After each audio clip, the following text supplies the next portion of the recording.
All the young people 29 and below, just get as close by as possible. All the little children, let's bring all the little babies and the children and all you guys 29 and below, because you are this generation, because your children and your children's children will be those that are not here today, like we were not at Sinai on that day, but we have brought ourselves to Sinai. And we brought ourselves here to hear the words of the Torah. And every year I get blessed, young people, that you hear me speak and read the Torah with broken Hebrew, like I read in broken Spanish and broken English. But we are privileged to have Moshe read today the first portion. Today we have two portions. Today it is the end of the Parshot for the year and the beginning of the Parshot for the year. So today we read the last portion, which our brother will read the last portion, and I will read the first portion for the coming year. But not only do you have the privilege to listen to the words of Hebrew from a native Israeli, a man who is Judah, but the words that he will speak to us, and I want, when he's speaking, I want to make sure that all you young people are not in the back playing, but get as close as you can to the front, so that when you are a little old viejito, viejita, a little grandpa, grandma, and none of us are here, you could say, I heard words from Torah, I heard honey from the mouth of Yehuda, from the mouth of Israel, from the mouth of a Hebrew. And so it is a privilege, Moshe, for us to be here.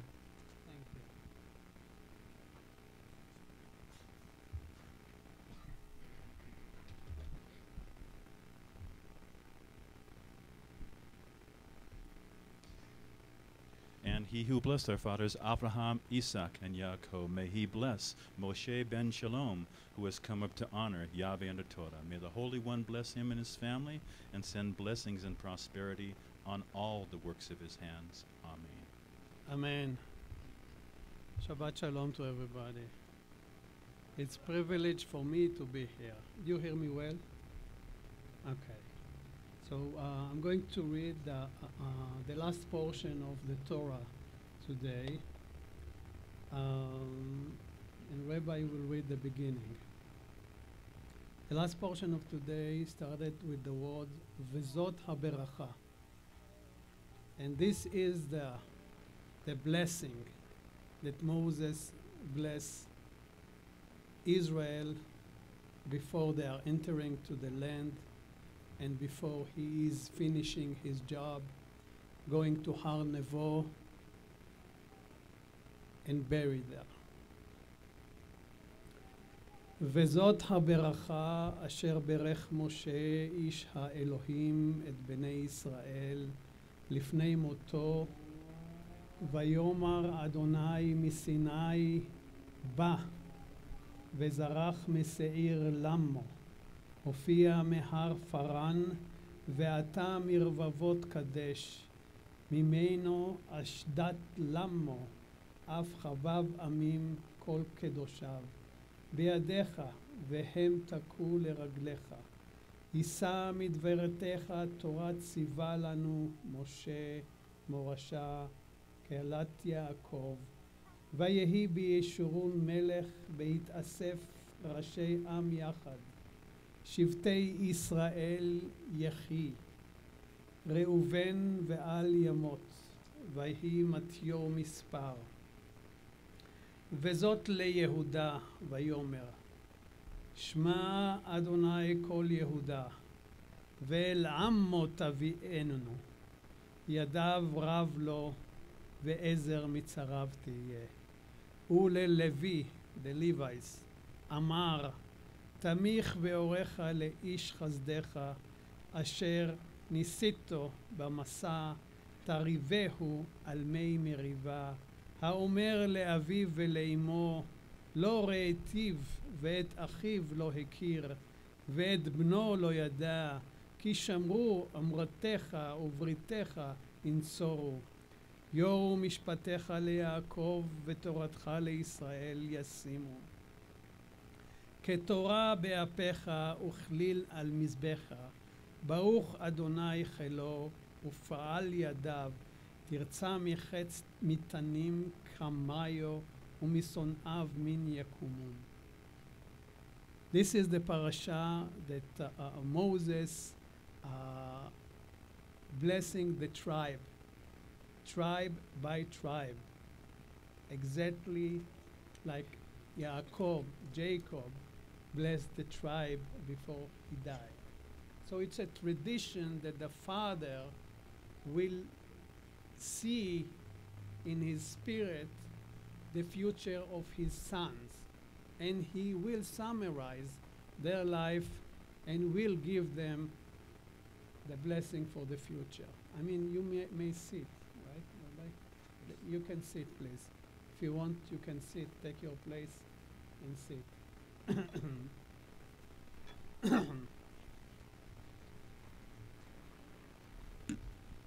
you want to, yeah, and then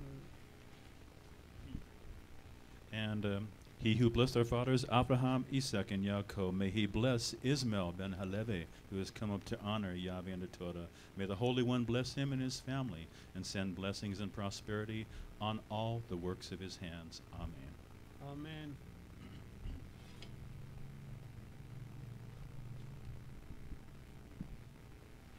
And I'm reading from the book of Bereshit,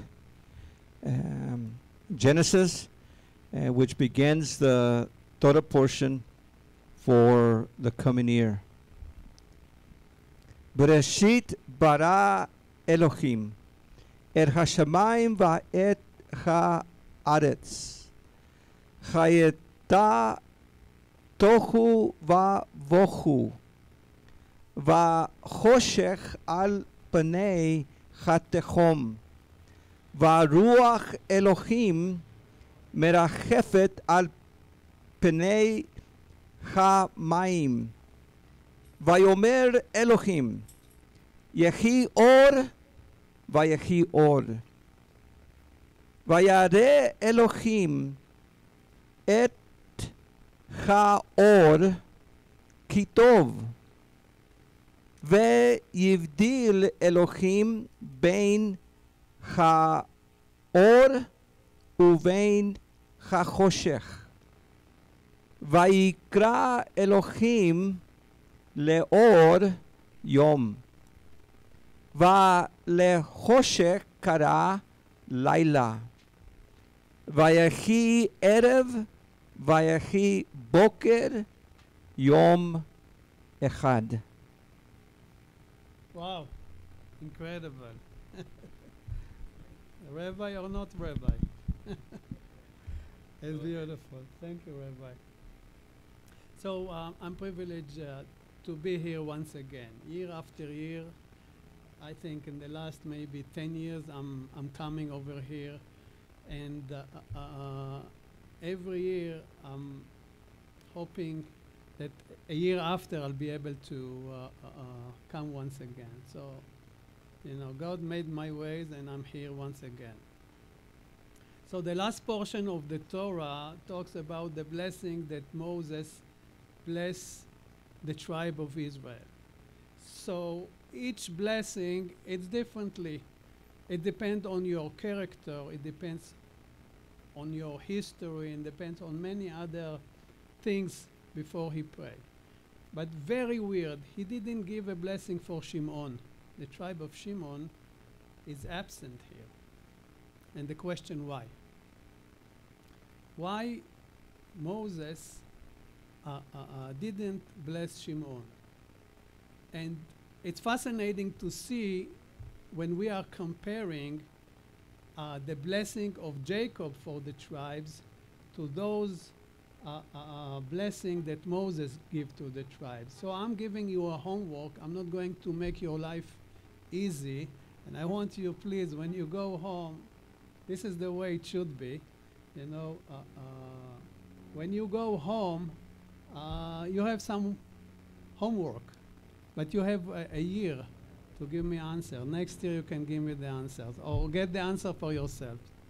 Why Shimon was not blessed by Moses, and what the difference in between the blessing of Yaakov, Jacob, to the tribe, to the Shevatim, tribe is Shevatim, compared to the blessing that Moshe gave here. So now Moshe is not really their father, right? Jacob was the father, so he is blessing the kids. Yitzchak, Isaac, was the father before he gave the blessing for Yaakov and Esav, Jacob and Esau.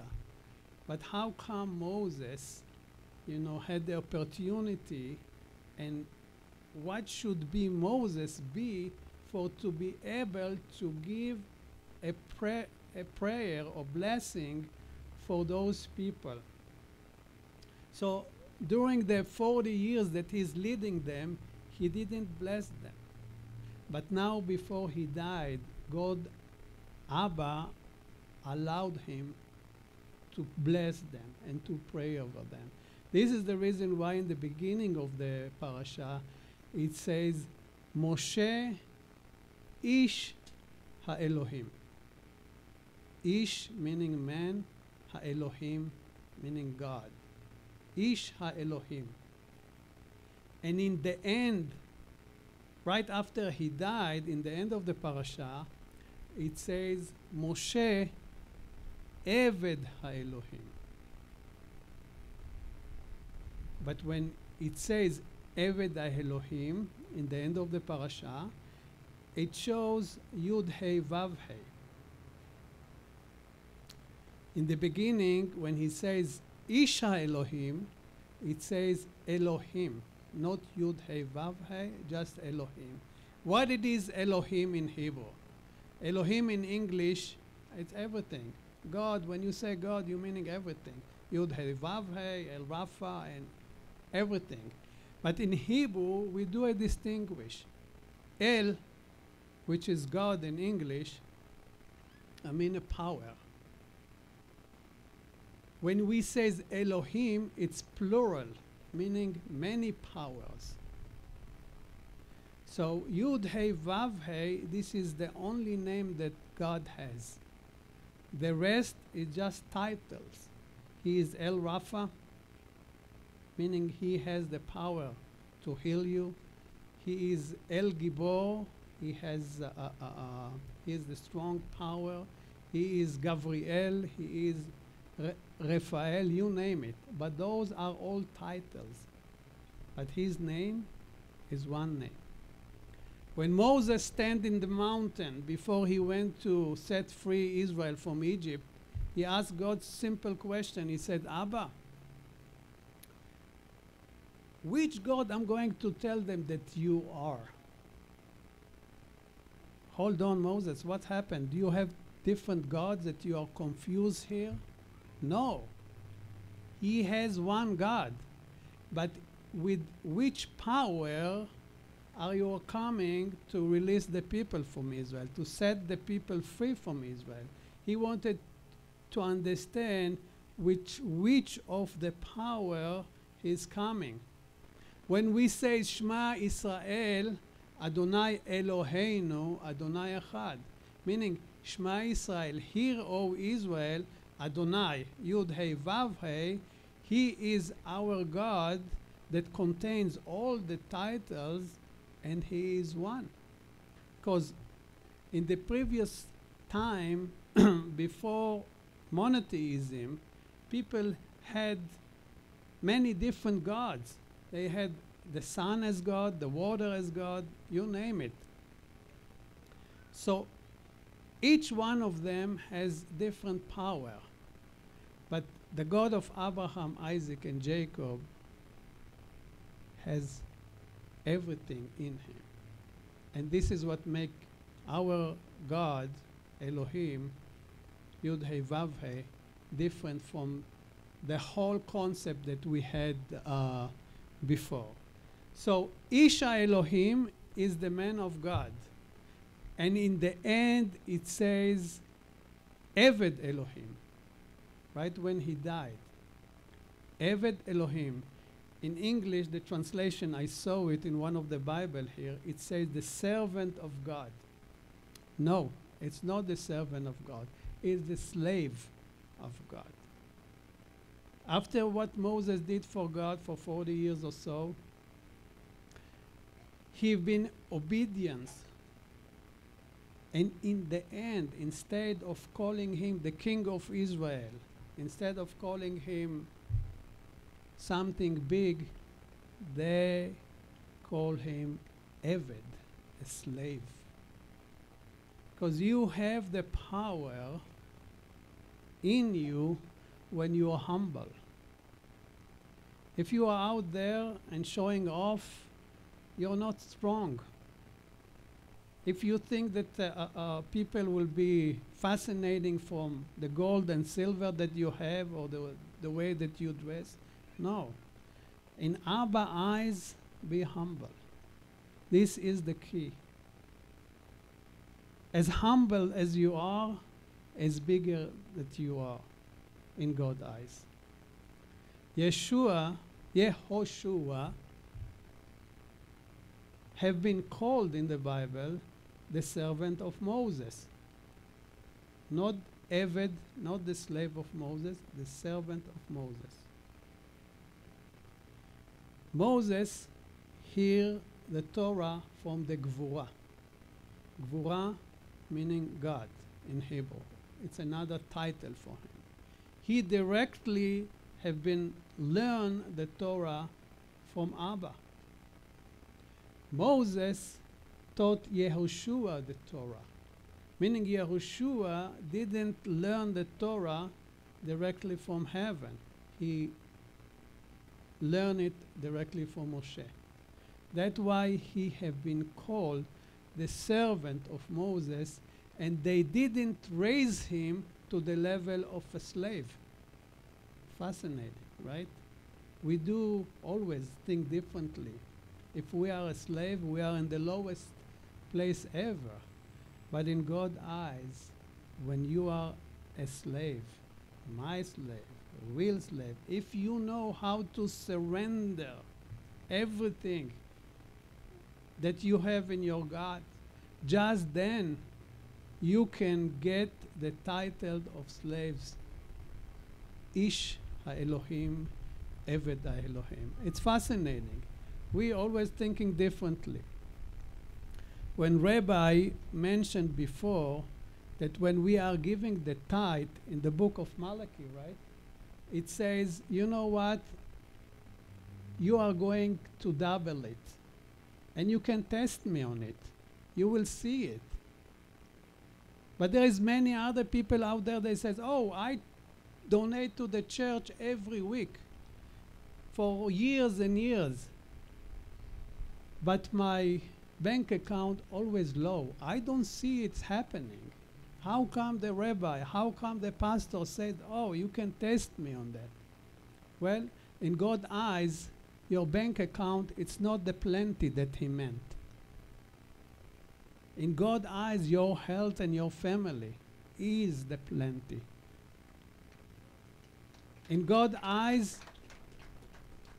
is what the bread that you have on your table. God's eyes, it's every morning when we are getting up and we are still alive, it's a miracle. How many people on this earth went to sleep last night and they didn't wake up this morning? You know? I don't know, but many. So we are so arrogant. we don't see the benefit and the good that Abba is giving us every second of our life, every moment, every time that we are waking up. We should say, Baruch Ata Adonai Eloheinu, she'achzarta bi nishmati. We need to thank him for another day. Thank him for life.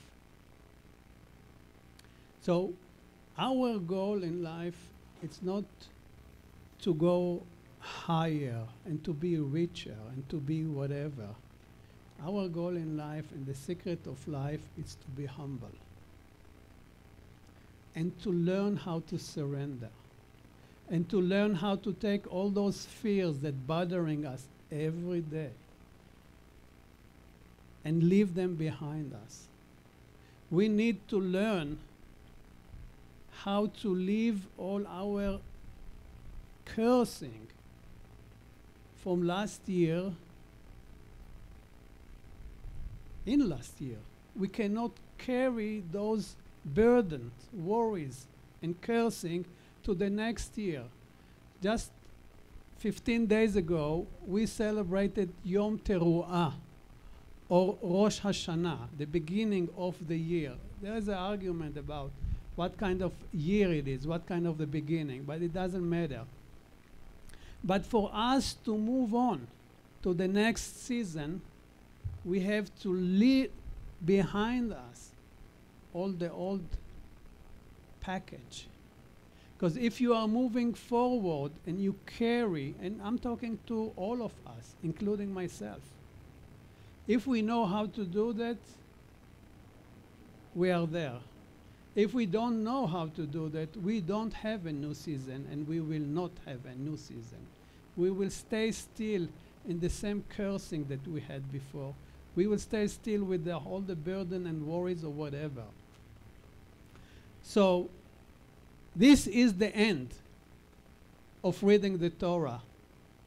Symbolize for us that we are ending something and taking from this year or from this season all the blessing, leaving behind the cursing, and moving into Bereshit, a new beginning. How can we have a new beginning when we are not getting rid of the old? There is no way. We have to get rid of the old and to move for the new. So when we are ending reading of the Torah, we say Chazak, Chazak, v'nitchazek. Chazak, be strong, and courage, be stronger even this time of the year. So we are ending the reading of the Torah. And this tradition of reading the Torah from Sukkot to Sukkot, we got it in Babylon time, 2,500 years back, when Ezra and Nehemiah, Ezra and Nehemiah returned back to the land. They taught us that this is the way we need to do and read and study the Torah for a whole year and coming to the end and starting a new beginning. But hold on, why I need to study the Torah every year? I have been reading the Torah already for a lifetime. What can I have new from it? It's boring. You know when it's boring? It's boring when you are coming to the beginning with the old type of vision about what you are going to see. What we need to do is just reset our hard disk in our brain and to come clean to read once again the Torah. And when can we do that? Abba is going to reveal new things to us in a different level. When we are coming arrogant to the Torah and thinking that we know everything, so you will always stay in the level of a child that's reading the Torah. If we want to know the Torah better this year, we should come to the Torah with no knowledge before that we had or anything, just come to the Torah and let Abba speak to you, and let Abba lift you to higher places, and let the Torah teach you new things. That's what we need to do. So in Shmini Atzeret, which is the 8th day of Sukkot, we are rolling the Torah back to the beginning. And there is also a holiday there. It's called Simchat Torah, the joy of the Torah, even though it's not from the, it's not biblically, but it's something that we obviously need to celebrate when we are ending reading the Torah. Now, why Torah? Why do we need Torah? There is so many people out there, they do believe that they have God in their soul, spirit, heart, mind, and they are worshiping God. But they don't follow the Torah. How can we see a movie, or how can we criticize a movie or say something about a movie without seeing the movie? How can we say something about a book that we never read? The Torah is a guideline to our life. If we want to know Abba, we have to know first his words. Otherwise, what will happen? Here we are. I have faith in God. Yes, I worship God every day. I do this and this. But I don't follow his guides. So what kind of God you have in your mind? What kind of an idol that you draw in your mind? How can I say something about the book or about God without reading his instructions? So in Hebrew, a rabbi called Rambam says, listen, you want to know God? You want to make sure that you are worshiping the God of Abraham, Isaac, and Jacob? Da et Elohim. You should know God first. We should know him to make sure that we have faith in him and faith in the God of Abraham, Isaac, and Jacob. Da et Elohim. Just that, God forbid, we will not make him as an idol. Because in the 10 Commandments, he says, don't make me an idol. Don't make any picture out of it. Al ta'aseni tzelem. So when we want to know Abba, we need to study his words. When you are buying a furniture to your home and you want to build it and fix it, where do you go first? There's a note, there's a booklet there that explains to you how to build it right. Before you are screwing the first screw in it, you are using the booklet, the guides. This is what we need to do. By studying God's words, we are getting to know him much better and making sure that we are, all of us, worshiping the same God, the God of Abraham, Isaac, and Jacob. Amen. So this is behind us. Now we are moving to the new one, to Bereshit. Now, can you hear me?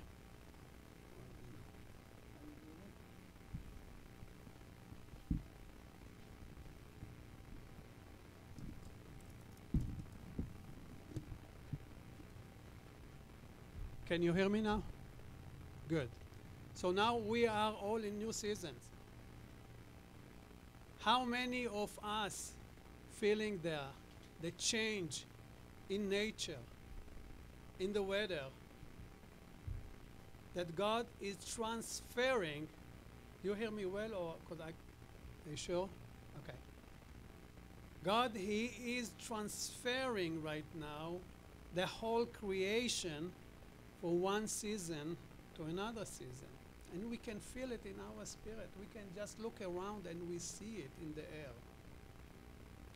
So just remember, this is the best time for you guys to step into a new season in your life. So take advantage of what's happening right now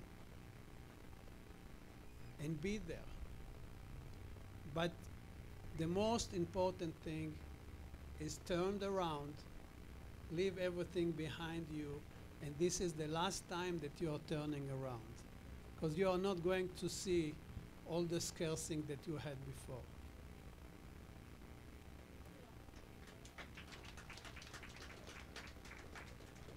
So we are now in new season, and it's all new. It's all open. We have no problems no more.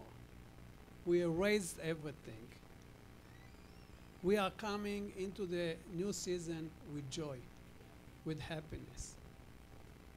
Don't let nobody take it out of you. The joy is the gift of God, and this is in you.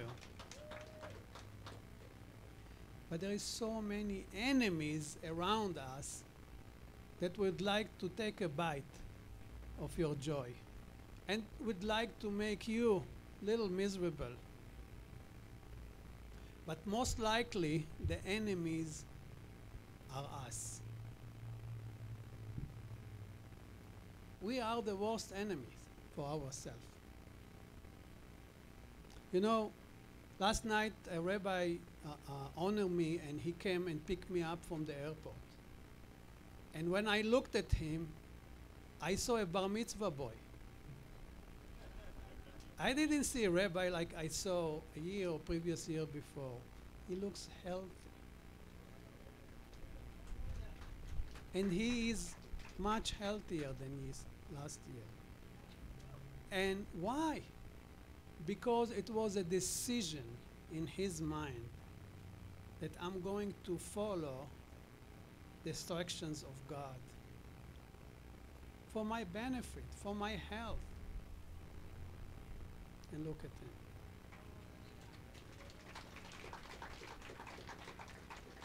A year and a half ago, I had a car accident. And I had a lot of problems with swallowing, and for 5-6 months I couldn't eat anything.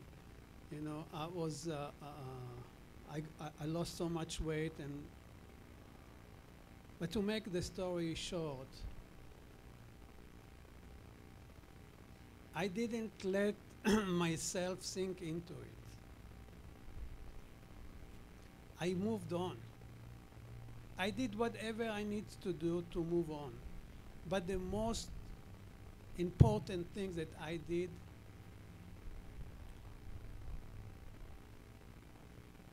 I didn't let this car accident taking the joy from my heart.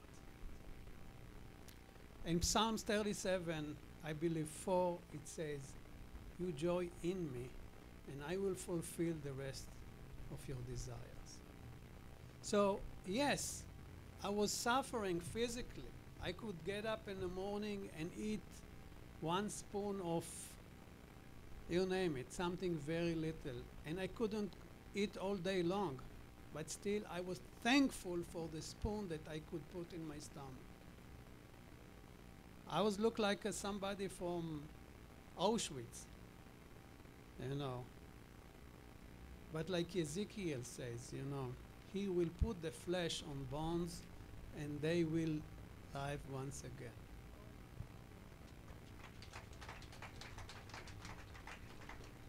I remember myself reading Psalms 118, and it says, "You should live, you shall not die, for to tell Abba's glory." So here I am, once again. And he is open a new page for me to be able to stand here and share with you guys. And if I would be able to give you even one small tip for your next day, I did my job. So we are not going to talk about our bad experience no more. We are moving forward. בראשית ברא אלוהים את השמיים והארץ. In English, it translates, in the beginning God created heaven and earth. In Hebrew, it's a little different. In Hebrew, when you're translating the Hebrew to English or any other language, you're losing many things. Because obviously there is no way we can translate it right. But the most important thing that we are losing is the spirit we are losing. It's the atmosphere we are losing. Bereshit in the book of Bereshit, the portion of Bereshit describe a process of getting birth. Did you notice? It's nothing to do with the creation, with to create, because everything was there. But God gave birth to the earth. And I can go with you step by step and showing you a picture of getting birth. And by getting birth the earth, getting birth the universe, getting birth us, so we can see already a relationship of a parent with his children. It's something that it's very hard to separate. So this is Bereshit bara Elohim et hashamayim ve'aretz. So God created everything in 6 days. And in the 6th day, on Yom Shishi, on Friday, he created the most important things. He created man. When I say man, I mean man and woman. Or when I say Adam in the scriptures, meaning man or woman, they didn't see really a distinguish in it in the 6th day. And this is the highest type of creation, or highest type of getting birth of, because he took some mud and himself, he breathed in us life. This is what makes us different from animals. It didn't say that God breathed life into animals, just us. And the moment that he breathed life into us, just then we become as close as possible to his image, to who he is. So when he breathed life in us and says, you are alive now, and this is your place, this is your garden, and you stay here. And there is those two trees that I'm not allow you to eat from. And one of them, Etz Hadat, the tree of life, or the tree of knowledge. Those fruits you are not going to eat. But the moment that they ate from the fruit, then they realized that they are naked. What's the meaning? The meaning that the brain was fully complete in our creation, but we didn't really have the feelings about ourselves.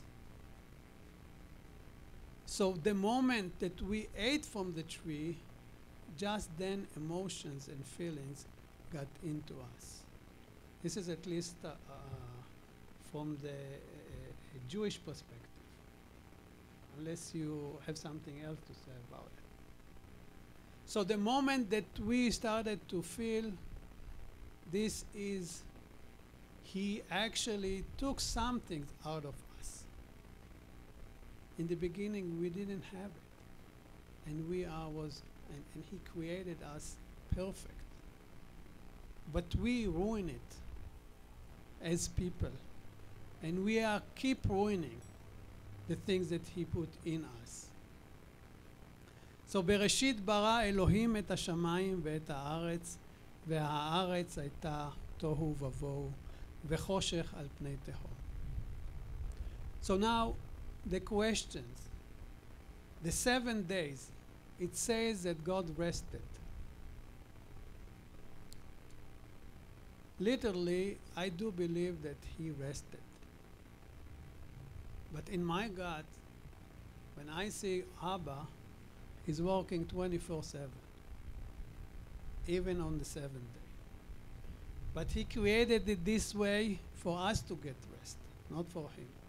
Because on Shabbat, you can have rain, and on Shabbat you can see you can feel the wind, and you can see the flowers growing and everything. He is still taking care of his creation on Shabbat.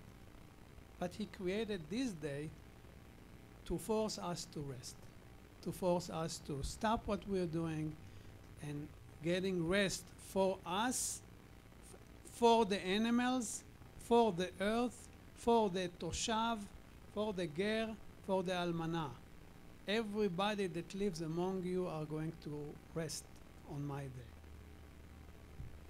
So this is Bereshit bara Elohim et hashamayim ve'et haaretz. Do you want to say anything about Bereshit, or I should move on? Okay. So now let's look back on the previous year, on the Jewish previous year, on the Jewish calendar previous year. And we are said that we are going to see just the good, not the bad. So what happened this year,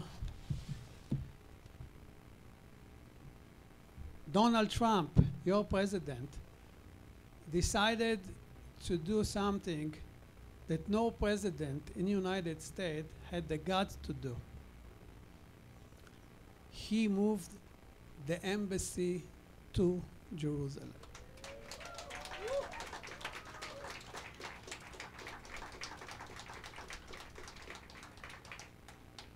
Oh, big deal. Yes, it is a big deal. See, for us, Jerusalem always been and will be the capital of Israel.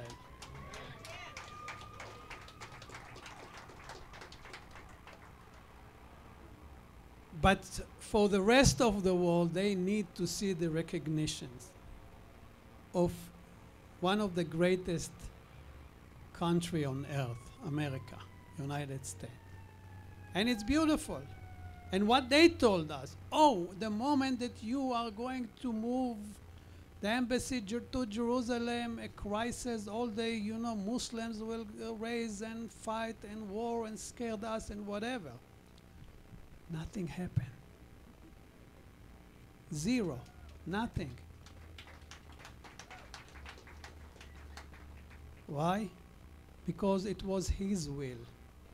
It was Abba's will. Abba used people for his mission. And in this time, he used Donald Trump. I'm not that good with numbers, and I'm not good with visions and stuff like this. I'm a very simple man. But in the year of 70, Israel is 70 years old.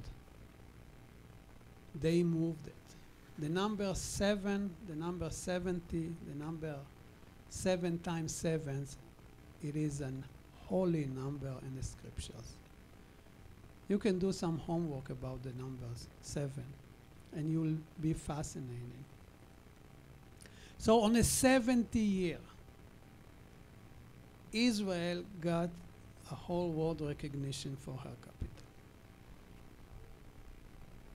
But in the same token, when we are going to the Bible and we see that right after Israel went to Babylon for 70 years, Koresh, Cyrus is his name, he returned the recognition to Israel. He sent the Jewish people back to the land to build up the temple once again. Is this a coincidence? I'm not sure. What do you say? There is no coincidence, so let's not use this word. So the embassy is in Jerusalem, and nobody attacked us, and nobody did any issues with that. So I just want to share with you my perspective as an Israeli that was born in Jerusalem and live my life, most of my life in Jerusalem. What is it, Jerusalem? For me, as a perspective of a child and the perspective of a grown man, and tell you what is Jerusalem is all about. Hold on a second. Let me drink some water. Sorry. Where's my water?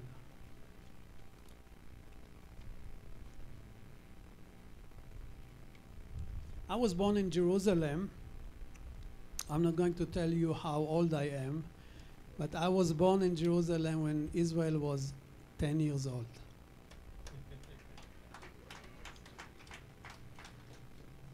So I'm 40 years old now.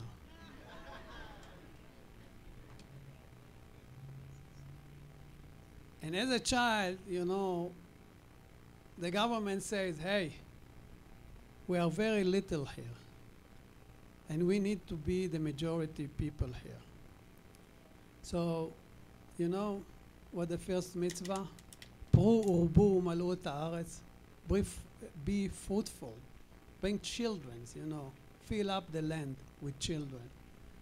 My father took it a little bit too seriously, and I am one of 8 brothers and sisters. 8 brothers and sisters, 8 soldiers. This is our contribution. And one of them died as a soldier. So, you know, we do have we did our payment for God's words. When I was young, 5, 6 years old, Israel was very safe. You didn't need to lock the doors at night. There was almost no crime. In my neighborhood, and this is just one neighborhood, but it reflects the whole Israel in that time. When my mother used to send me to the supermarket, very little stores, I used to go there in the morning to bring some bread and milk. When I'm talking bread, you have to take like 10 loaf of bread or 15. There's many kids at home, you know. I used to hear many different languages. I used to hear people talk in Arabic, Jewish. People talks in German, Jewish, Greek, Turkish, English, you name it. So for me as a child, I thought that this is part of my language. This is how it should be. When I grew up, I realized that most of those people in the supermarket that I met every morning that spoke Yiddish and German and Hungary or whatever, you name, all of them are Holocaust survivors. This is Jerusalem for me. To go all around and to see all those people that escape from the Holocaust, that came, that returned back to the land to change the Nazis' view and to make it different, to make Israel strong, that it will never happen again. Never again. So today, you know, when you are a child, everything you hear, it's like you are like a sponge. Everything stays in your brain, even 40 years after. I still know some Yiddish, and I still know some German, and I still know some Poland, and I still, all those languages are, you know, sinking in your head, and you are becoming part of who they are. But look at Israel today. Those generations, this generation that escaped from the Nazis, have children and children's, and they are the one that protecting the land of Israel. They are the one that protecting God's words. So when I was a child, in 1967, it was the first war that I experienced. I was a child, and you know, you are looking at the old elders, and you are feel that there is so much fear in their heart. You can see that something really going on, but you don't know exactly what's happening because they are trying to hide it from you. Oh, you are a child, you don't need to know. But the behavior that you see with our parents could say something about what is going on. We used to live in Jerusalem, I would say is maybe 3 or 4 miles away from the Jordanian borders. And the Jordanian border, we used to live in a very low place, like a valley, and they used to live on the mountains. Little that I know, they built up a whole arsenal. A whole army was on the mountains waiting for the day that they will start the war. And there is so many weapons out there. And they said, and they planned that the moment that the war will start, they are just going to step in and take us off. We didn't have a shelter, and I'm talking about Jerusalem in 1967. I'm telling you these stories just because I want to show you how important for me, as an Israeli, as a Jew, as a one that born in Israel and Jerusalem, the move that Donald Trump did. We didn't have shelters, but it didn't change my parents' decision. They are there no matter what. Israel, very small, very little soldiers, very little army. And there's the Jordanians all around us, very well trained, with very heavy weapons. But still, my parents are not going to move. They are going to stay there. This is a decision. There is no, they even didn't think about moving to another place. But what we are doing, we don't have no shelters, nowhere to go when they will start to bomb our neighborhood. So my parents dig holes in the ground and say that the moment that something will happen, we are all going in and hiding there. But we are not living. But you have a responsibility as a parent. You have children with you. But still, this was their faith. They had such a strong faith in God. Such a strong faith. It's not just a faith. They have the trust in Him. Faith with no trust is just faith. But they have trust in Him. And the moment came, and the Jordan, and we heard a siren all over, and my parents very calmly, did you ever see a duck, a mother, and she's walking and behind her all the children's like follow? This is exactly what happened. My father and my mother calmly walked into those holes in the ground, and we followed them and we stayed there.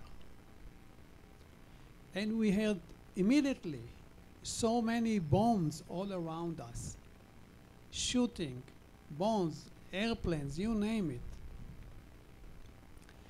But we felt safe inside those halls. We didn't want, or we didn't plan even to go out there, to go and live. Just for you to know, I'll give you a little bit of history. Just, you can stop me, Rabbi, whenever you want. Because probably people want to go and eat. Go ahead, okay. So we are in those bunkers, you know, in the ground, hiding, bombing all around. And after a few days, you know, the bombing become very mellow until a day they'll come that we didn't hear them shooting no more. So we understood that this is to our benefit. Something good is happening. We went out there to check the house, to check our neighbors' houses. And I'm saying a whole arsenal of missiles and cannons and shoot into our neighborhoods. No one get hurt. No house was destroyed, nothing. It's like the hands of Abba is covering over Jerusalem. And all of the missiles. And we didn't have an Iron Dome there. You know what Iron Dome is. We didn't have Iron Dome that time. But we had the best Iron Dome. We have our Abba. So this is something that goes into your DNA. You see your parents' behavior. They have nowhere else to go. You know, all those people just escaped from the Nazis. You know, they don't, you know, there's nothing that they can scare them no more. If they pass Pharaoh and if they pass Hitler, the Jordanian is something very small.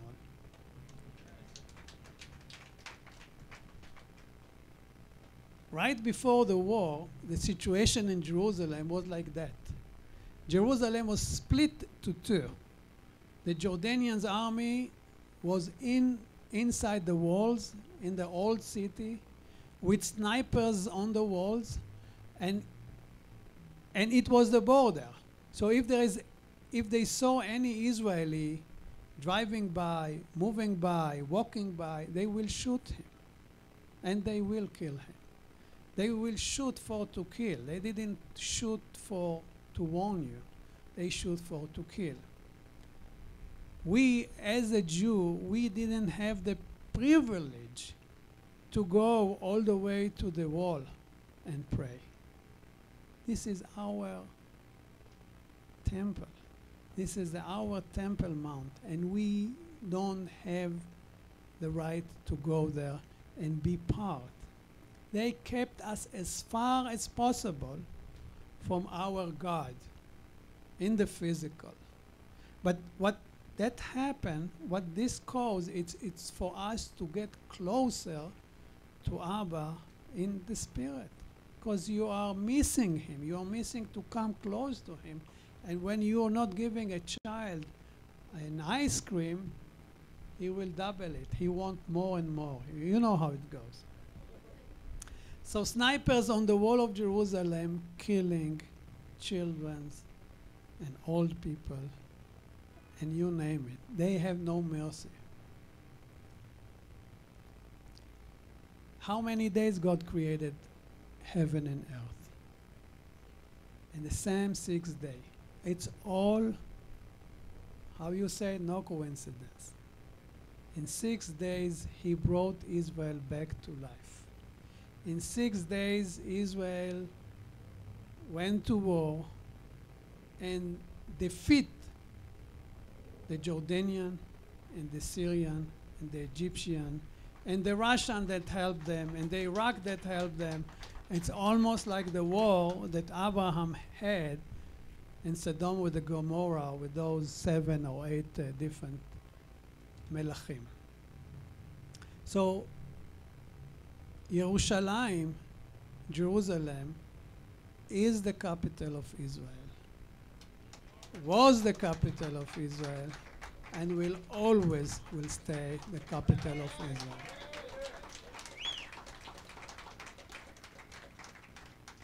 Yes, they destroyed the temple. Temple can be just another house with stones on top. But the Shekinah is not in the temple right now. Yes, they built a mosque over the temple to show how their God is greater. This is the way they used to do that. They think that if they have a mosque there, 2 different mosques, Misgad Umar and Misgad Al-Aqsa, the Umar Mosque and the Al-Aqsa Mosque, this will prevent from us to build the 3rd temple. If God wants, the 3rd temple will be built on the mountain of Jerusalem. If they are there or not there, it doesn't really matter.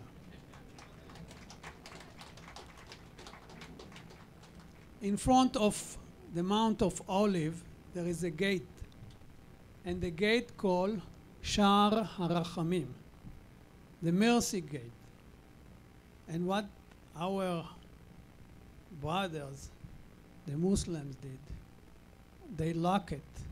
They build up a wall inside the gate that nobody will be able to go through. And they build up a whole graveyard all around the gate, because they know that the Messiah is coming. He is also a Levite. He is also a Cohen, and the Messiah cannot go through a graveyard by the Torah. And they lock the gate, and they really think that this will prevent from the Messiah to come. How ridiculous it is. I'm sorry, not ridiculous, but you know what I'm saying.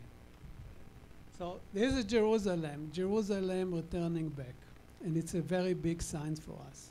It's a very big sign that we ended a whole history season. And we are stepping now into the new season. And we are going to build up our Sukkot in Jerusalem. And we are building up our Sukkot in the mountains of Jerusalem. And we are going to ask Abba once again, Abba, please bring the Shekinah back. We miss you. We want to be there with you. We want to be surrounded by you. And this is what Jerusalem is all about. They don't have any problem with the Jewish people or with the Israelis. They have a problem with God. The war is not about the Israelis. The war is against God. And I don't need to tell you who's going to win.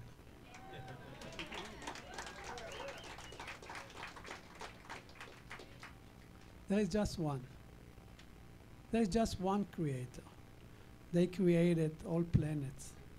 They created all of us, the earth, you name it. Are you really think that their behavior will help them? The opposite. It's caused them so much death and mess. See what's happening in Syria. He's punishing. They are killing each other. And I'm so sad that there is no one on this world going up and reaching his hands and helping so many poor people. Children and old people and families. 600,000 people have been died the last 6-7 years in Syria. Where are we as people? Why we are not doing this? Is his children. But you know what? This is God's ways. He is confusing the enemies. He doesn't let them enough time to deal with us. So they are dealing with each other, unfortunately. My heart is there. And I'm crying for those people they're dying there. But you know what? Aim the guns against each other and not against us. So, Yerushalayim, this is the only city on earth that Abba chose for himself, and he's going to establish once again his Shekinah there, and we will all walk to Jerusalem and celebrate, hopefully, next year, Sukkot in Jerusalem.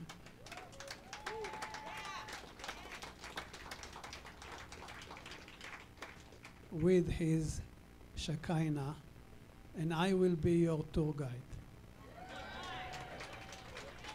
Toda rabba. Thank you so much. Oh, by the way, just a second. My name is Moshe. I'm a jeweler. I'm going, now business. I'm a Jew. I'm going to have my table set today. I'm not selling, but my table will be set today. Right after sunset, I can sell, right? Yeah.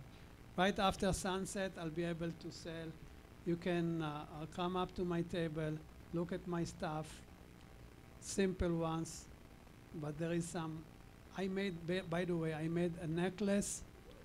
I made 2 new necklaces, if may I say, Rabbi, I'm sorry.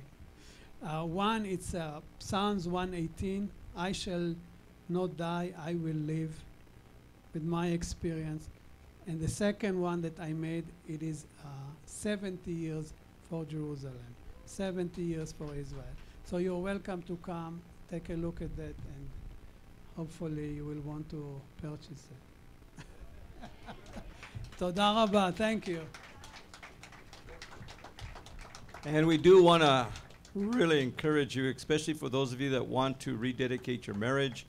You could buy the Dodi rings for husband and wife that he makes. So Sherry and I got one. So it is a blessing. And let's go ahead and stand. Adonai, we bless you today.